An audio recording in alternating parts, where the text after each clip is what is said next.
You are listening to I Am Refocused Radio with your host, Shemaiah Reed. This show is designed to inspire you to live your purpose and regain your focus. And now, here's your host, Shemaiah Reed.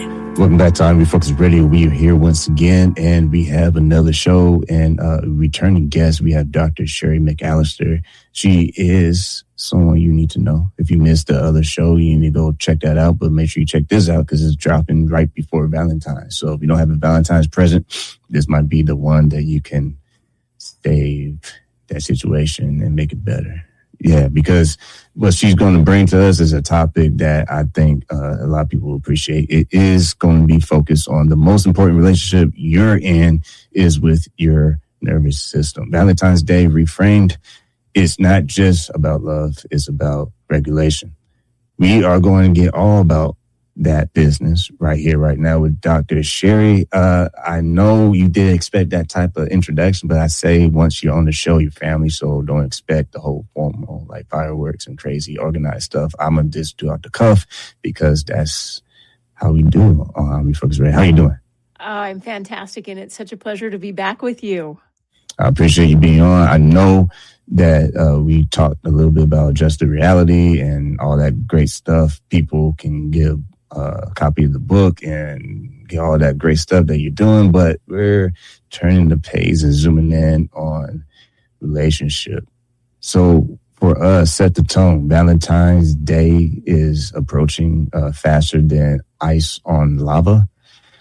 So you can hint, I have my corny jokes today, so you know it's Friday, but kind of help us digest this topic today.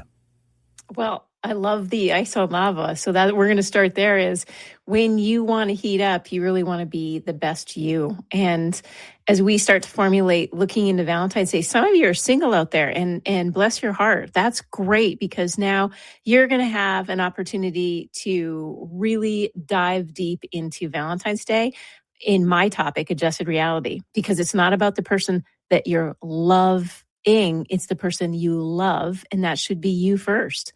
And I know that may sound selfish to a few out there, but I'm actually thinking as I build out so much of the energy and excitement around adjusted reality is that people get energized when they feel good. And that one feel good piece is it's really not about the love languages or the emotional quotient. It's really about you and the physical you that you are in right now. You describe the nervous system as the body's junction box. Why do you believe most people misunderstand its influence on their daily health and longevity? You think about operating systems because we all got new phones and we have to upgrade and keep upgrading. I think one of the best operating systems that's ever been built on Earth today, and I have yet to see even artificial intelligence as of this time on this day, be better than what we have right now. That operating system, the brain that we have, actually updates every night we go to bed. And you can't think of a better operating system that can actually control not only environment, external and internal, but also contemplate and move into the future. And that's why I think as we go into Valentine's Day, think of the future that you have when you have an optimized system. That junction box that we own, that ability to connect, well, it only connects if you're really taking care of it. And that's where I think people fall short is they take it for granted. And like any relationship, when you start taking it for granted, guess what? The other person or thing starts to feel neglected. And then it starts to really dysregulate. And that ends up to always be bad. People don't always appreciate what they have until it's gone. Touch on that because it's easy to just be on the show and say all the great things and, yeah, it's so great. But soon as this mic turns off, life happens. Traffic jam. You didn't expect it. Man, it is the time and place where it usually never, ever happens. But touch on that because when we don't appreciate what we have, we kind of overlook how good it's been to us. And then one day is boom, we missed the opportunity to appreciate and the opportunity is gone. It's no longer there. And if it's there, it's probably sour because you messed it up so many times. It's like, wow, you really you Captain Obvious, man, you really messed it up because you missed his boat. You're so right. You don't reflect. Now, I'm gonna take us on a gender journey here for just a moment. I'm gonna speak to the men. Often Valentine's Day is really formulated around the women, but for today, in an adjusted reality way, I'm gonna focus on the men. And here's what I've learned on a general basis with men: is they don't care until it's really broken, like really broken. Like I don't really want to pay attention to this until it's really bad.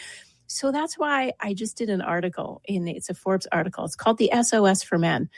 And it's the science of sex, underlying the science of sex for an adjusted reality. And what I really wanted people to understand is, do you really want to wait until your intimacy level totally falls apart because you didn't take care of the number one operating machine that you have? And all of a sudden your hormone balance is off, you're totally in chronic stress, and you're wondering why you're having intimacy issues, and then end up with erectile dysfunction. And I know men don't like hearing those two letters, ED. Erectile dysfunction is real. And that's why I called it the SOS, because at some level, the beauty of Valentine's Day is to connect, is to be able to have these beautiful relationships that we can step into and really bond with that person. Well, you can't do that, gentlemen, if you're letting yourself fall apart. You love your Ferrari, you're going to tune up your Ferrari. You want to be fast paced, you want to hit the basketball court full bore. Well, guess what? You don't walk in with your dress shoes on. So why are you doing the same thing with your Valentine?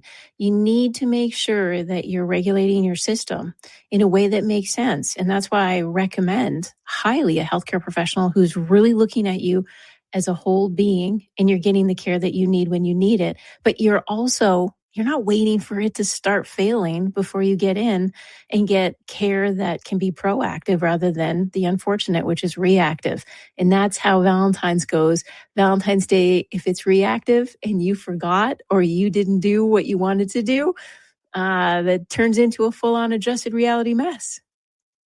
Touch on this too. There is what they call good stress and not good stress. I would think that bad stress is stress that you kind of, decided I'm not going to do maintenance on the car for a good while. And I'm going to pray that I don't have any damage. Wink, wink. Because, neglecting responsibility will catch up sooner or later. 100%. And so you think of the nervous system, it's called the central nervous system for an exact reason. It has to be centralized so it can protect. If you're thinking about, you get hit from the left or hit from the right, there's the middle. The middle of your body is the most protected of your body, which makes sense why the nervous system is centralized. But you're talking about bad stress. That's the stress that tends to increase your cortisol levels. And we all know what stress levels look like. Your heart rate rises, you start sweating. It's that fight or flight mentality. And many of us have these very special monitoring systems like an Oura Ring or an Apple Watch. And the beauty of it is it's monitoring the system, but that's just monitoring the system. You have to be the operator to say, okay, my cortisol level's up, my heart rate variability is down, I got low libido, and I'm asking myself why. I'm seriously emotionally dysregulated. I want to bark at someone who just says hi to me, and I can't sleep. Now you're asking yourself, okay, that's the bad stress that we're in right now.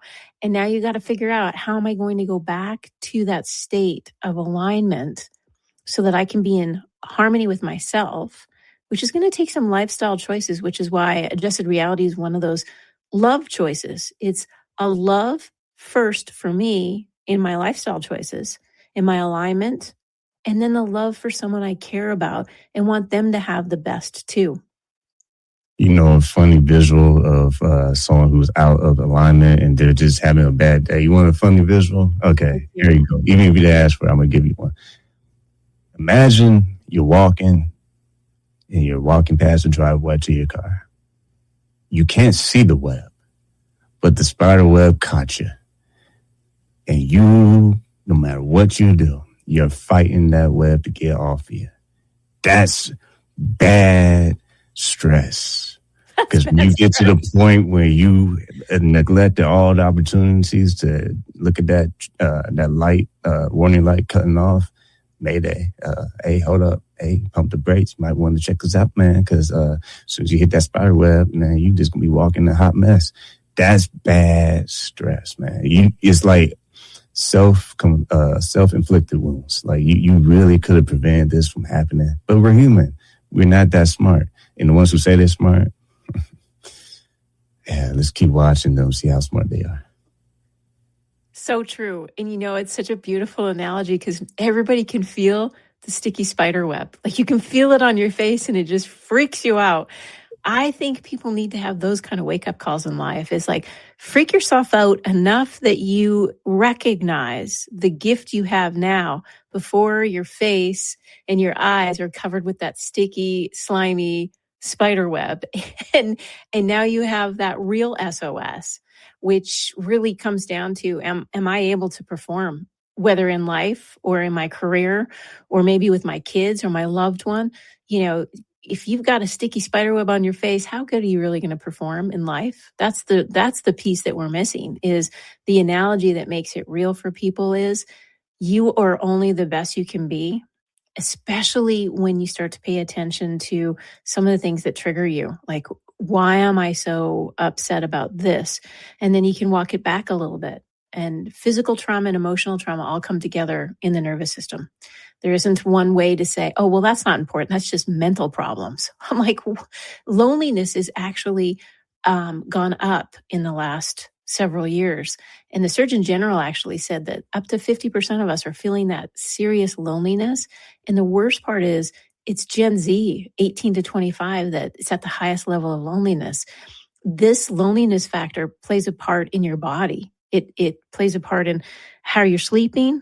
If you're lonely, it plays a part in how you're connecting with people in your career. And so networking and being vital means that you have to have a good functioning nervous system. And it starts with, what are you doing in your lifestyle options? What is your adjusted reality moment? Excuse me, I'm not trying to be funny on this show, but I just can't help it. My thoughts just kind of moonwalk to this side of the room. So I'm going to go with it because I think it's hilarious. When you understand that, you know how you grew up and you would scrape your knee.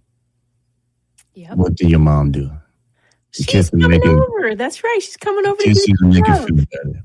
Yep. But the funny part about life is you got to let that thing heal. Because if you keep messing with that Band-Aid, you're trying to check and see this thing, excuse the visual, trying to scab up, you don't let that process go through its process and you keep like picking at it and all that, you're going to have a scar. Yeah. Unless you'd already had a bad, situation that you had to go to the hospital or something. But my point is, when you scrape your knee as a kid, we know that mom's kiss to make it feel better. I mean, your dad just saying, man, get up, man, walk it off. But my point is the process of healing. You got to let it take its course, because if you keep messing with it and keep picking at it, you're delaying that process of healing. That's a really important point, because so many of us are so impatient. They want everything right now. And part of the healing process and part of the building process to our optimal health is it takes time. It's not one chiropractic adjustment and I'm done for life. It's not one gym membership and one day you go in on a Friday and you're like, wow, look at how buffed I am. I'm so beautiful. I'm perfect. It's not one and done. It never is, because life really is the journey that we want to go on. And if you don't take the time and you don't take the energy and attention, you're going to suffer down the road. And what does that look like? And I'm often reminded that there is a moment where famous poets would come out. Robert Frost, when you come down to where two roads come together, they diverge into the woods, and you took the road less traveled, because that is the one that made all the difference. What was the road that you took, and why did you take it? Because the healing proposition is, I took the road that led me to the best outcome I wanted, not the best outcome that the guy behind me wanted. And in healing, it's the same perspective. Will you take the best road? Because everyone can take a pill. But will everyone think about the adverse events that could come when it takes time to heal? So it might be more time consuming to take care of the pain through holistic means. But at the end of the day, are you getting to the cause of the problem versus treating a symptom? And that is a moment of reflection when you start peeling back the Band-Aid and all of a sudden you gave it enough time and voila, you didn't even know you're injured. And once again, listen, I Refocused Radio, watching this online, talking to our special guest today, returning guest, Dr. Shemaiah McAllister. And we're talking about the topic, the most important relationship you're in is with your nervous system. Valentine's Day reframed. It's not just about love, it's about regulation. So, my next question, if someone's watching this, listening to this, and they say, well, I still feel like I get inflamed. I still feel like I'm constantly fatigued. What are the early warning signs that their nervous system is overwhelmed? Dysregulation starts with the obvious. Number one, it's hard to concentrate. You know when you feel overwhelmed, you're not thinking clearly, and your heart rate goes up, because what happens when you can't think clearly is you tend to work harder doing the simple things. So you're more fatigued. Maybe you need, instead of your regular 2 cups of coffee, you're now at 5 and you're still not getting the jiggy. Okay. You gotta be able to recognize you're different. You're an actual thumbprint, and no 2 thumbprints are alike. So if 1 coffee would make me go over the moon and you could drink 4 and now you're at 7, well, guess what? Things are not looking good. So what we're really looking at is small, subtle moments in your life. The only person who knows you is you. You have 100% the agency to really build up or start breaking apart. And the choice can be very simple. It can be, I gave myself a special treat. I went to bed a little earlier and I slept a little better. And I woke up a little more refreshed. Because when you start treating your body just a little bit better, just a little teeny bit better every day, instead of doing something that, I probably shouldn't have the donut with my coffee this morning. Instead, I'm going to replace it with a smoothie drink with an extra shot of protein in it. Hey, all of a sudden I'm starting to feel better. You also put into that your shutdown mode. Each and every one of us has a different button that gets pushed. And there's a level where you're just done. And you feel like you're just going to walk away. And everybody in this audience right now has probably had a career where you're like, today's the day, I'm done. I never want people to get to that place. I want them to start really paying attention to the steps that got them there. And we call that the vagal tone. That's the vagus nerve, which was responsible for tremendous things in your body. And it's becoming more and more aware. It's a nerve that as soon as you tap into it and you understand it, now you're starting to talk love, because now you're starting to have a harmonious relationship with your body. You're sleeping well, you're eating well, you're content with some of the choices that you're making. You could even go out and take a walk and not have your mind go what we call monkey brain. You can't even have a single thought. It's like fired up and on 16 channels all at once. This is a moment where we call in the parasympathetics to say, tone it down, release the cortisol, the stress hormone, have our emotions be able to be set so that we can have a good, honest discussion of what we want in our lives. And that, I think, as we move into a new and better me, it becomes, I'm balanced, I feel happy, and life is on fire. And that's, I think, where it has to be an individual choice to recognize, am I fired up or am I fired out? People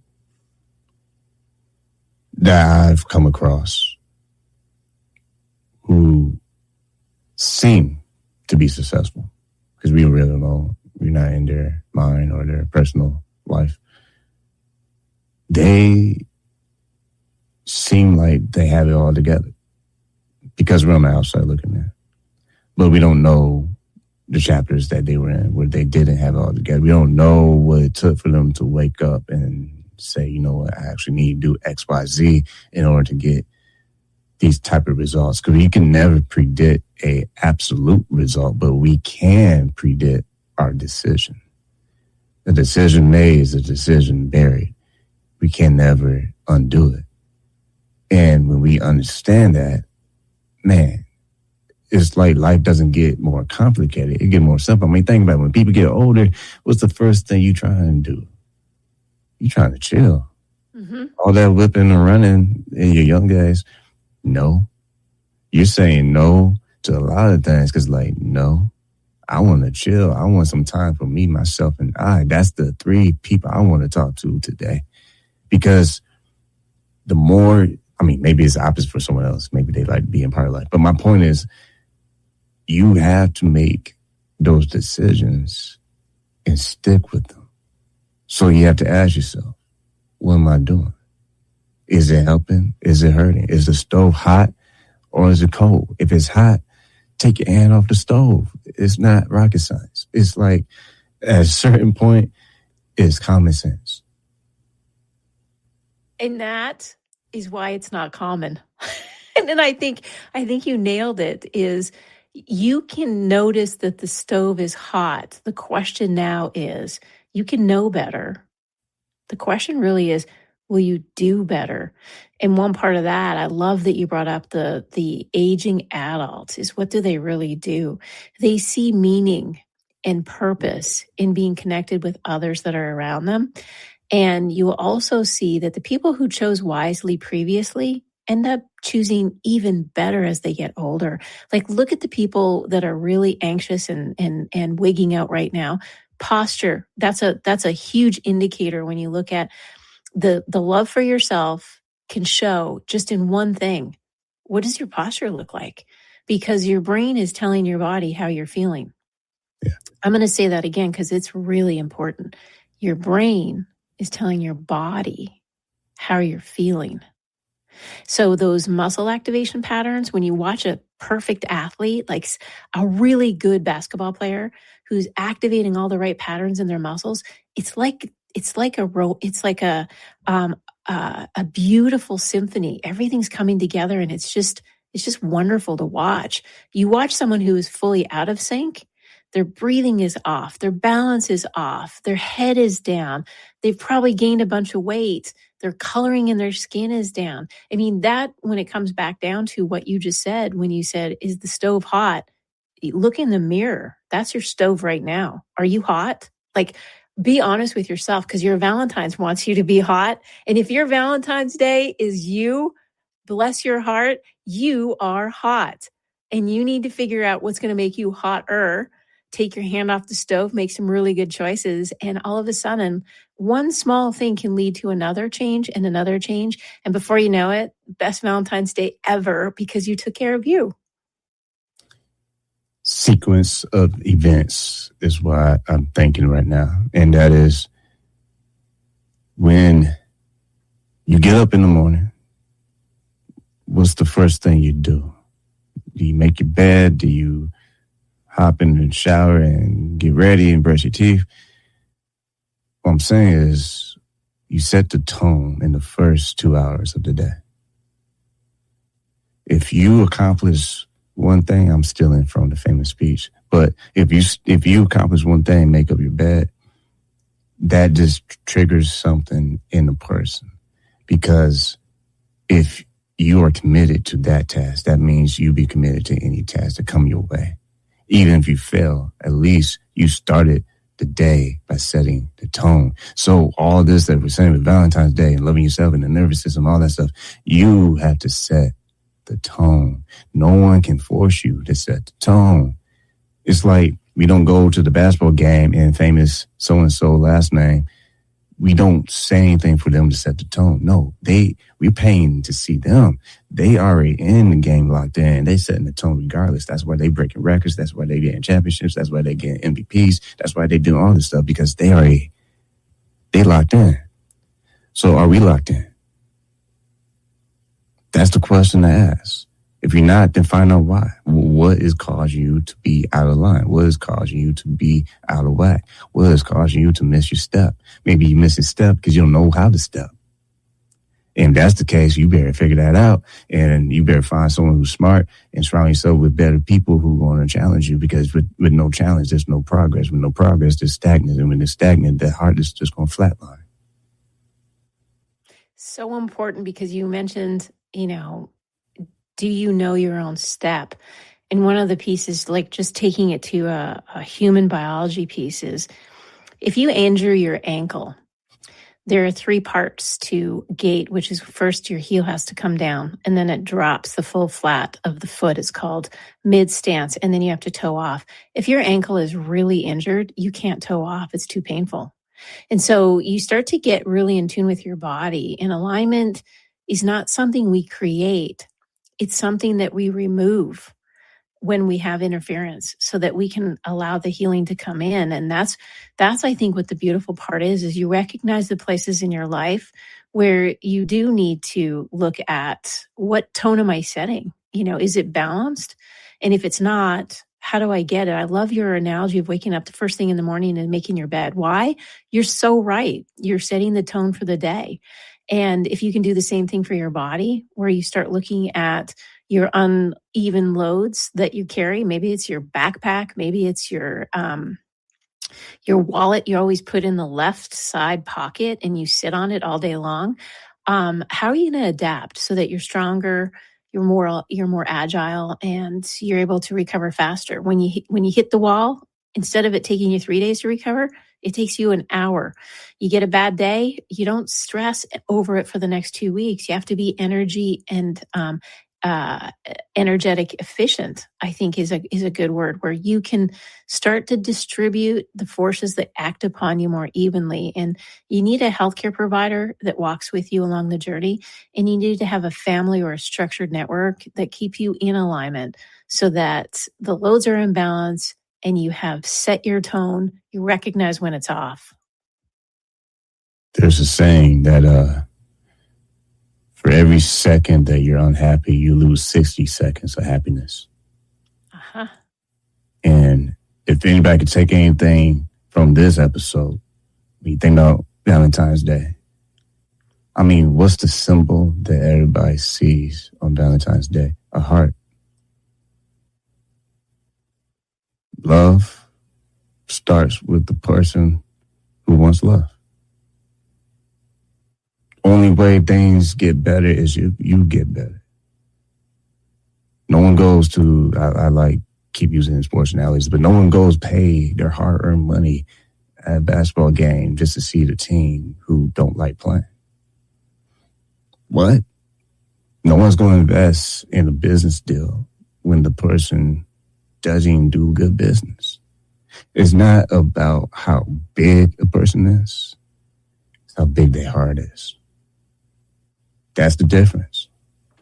Maybe your heart is cold and charcoal. We need to fix that, because life is too short to have a small heart. Maybe the message too is, the bigger your heart, the better your life. And I want to make a disclaimer, because I know there are some things that happen in life that ain't easy. I'm not saying that you're going to be rich or anything like that. What I'm saying is your perspective on life changes. Your outlook on life changes. Your gratitude on what you have changes. That's what I mean by having a big heart. Because if you lose 60 seconds of being unhappy, that's unfortunate.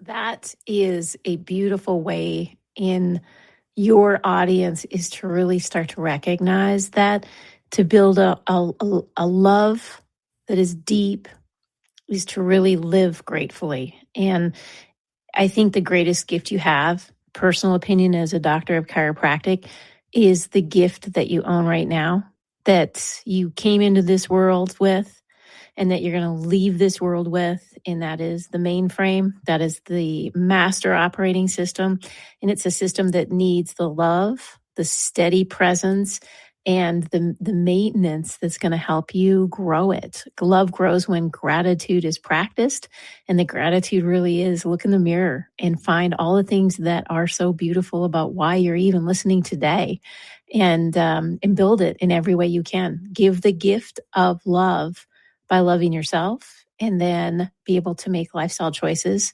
through all your reality and how you're going to adjust it to be the fingerprint that you really are. Unique, different, engaged, and networking with other humans that are like you if you're your best self. Yeah. Once again, listen, Refocused Radio and watching us online, talking to our guest, Dr. Shemaiah McAllister, and been talking about the most important relationship you're in is with your nervous system. And Valentine's Day reframed. It's not just about love. It's about regulation. We've been talking about all of that, but you also need to get a copy of the book. She has Adjusted Reality. And for those who need to know where you are on the World Wide Web, where can they find you online? You can find me on Instagram and Facebook, Dr. Shemaiah McAllister, and our website that gets people a doctor of chiropractic, because many are like, where do I even start? We've got a GPS coordinate for you. It's f4cp.org/find a doctor. Today's the day where you find that person who can help you find greater love. Find greater love for yourself, which will end up being a bigger network of love for you when you're well-balanced and ready to take on the world. Like always, I want to say to Dr. McAllister, thank you for your time. Thank you.